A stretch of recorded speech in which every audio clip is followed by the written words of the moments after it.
Iran দাবি করেছে যে তারা ইসরায়েলের ওপর হাইপারসনিক ক্ষেপণাস্ত্র দিয়ে হামলা চালিয়েছে, যেগুলোর নাম ফাতাহ মিসাইল। ইরান এই অস্ত্র নিয়ে এতটাই আত্মবিশ্বাসী যে তারা এর ব্যবহারকে একটি টার্নিং পয়েন্ট বা পরিবর্তনের মোড় বলে ঘোষণা দিয়েছেন।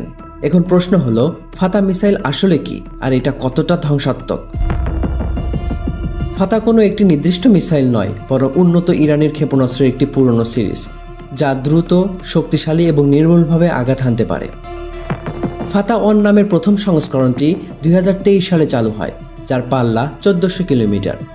এরপর কয়েক মাসের মধ্যে ফাতাহ 2 চালু হয়, যার পাল্লা আরও বেড়ে 1500 কিলোমিটার পর্যন্ত হয়। ফাতাহ 1 হলো একটি হাইপারসনিক ব্যালিস্টিক মিসাইল যা গতি ও ধ্বংসযজ্ঞের জন্য তৈরি, আর ফাতাহ 2 হলো একটি কম উড়ন্ত ক্রুজ মিসাইল যা আরও স্মার্ট ও নির্মূলভাবে আঘাত হানার জন্য তৈরি। তাহলে ফাতাহ কেন এত বিপজ্জনক? ইরান দাবি করে ফাতাহ মিসাইল হলো একটি গেম চেঞ্জার, যার গতি ম্যাক 13 থেকে ম্যাক 15 পর্যন্ত, অর্থাৎ এর গতি প্রতি সেকেন্ডে প্রায় 5 কিলোমিটার। এর পাল্লা 1400 থেকে 1500 কিলোমিটার, মানে ইসরায়েলকে মাত্র 7 মিনিটের মধ্যেই আঘাত হানতে পারে। এটি খুব নিচু দিয়ে উড়তে পারে, আধুনিক প্রতিরক্ষা ব্যবস্থা ফাঁকি দিতে পারে, এমনকি আকাশে উড়তে উড়তে একাধিকবার দিক পরিবর্তন করতে পারে।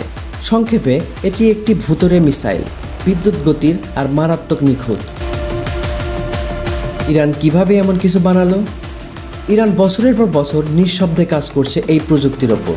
তারা সলিড ফুয়েলড ইঞ্জিন এবং স্মার্ট গাইডেন্স সিস্টেম একত্র করেছে।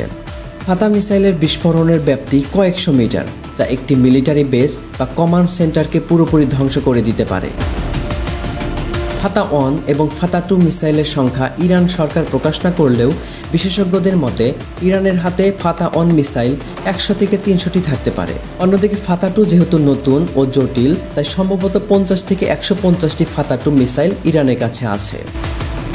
অক্টোবর 2024 যুদ্ধের সময় ইরান বহু ফাতাহ মিসাইল নিক্ষেপ করেছিল, কিন্তু 2025 সালের যুদ্ধের এই প্রথমবার তারা খোলাখুলি ফাতাহ মিসাইলের ব্যবহারের দাবি করেছে। তাহলে কি এটি সত্যি হাইপারসনিক নাকি শুধুই হাইপ?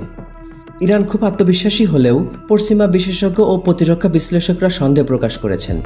তারা বলেছেন এটি হয়তো দ্রুত, কিন্তু আধুনিক মান অনুযায়ী পুরোপুরি হাইপারসনিক নয়।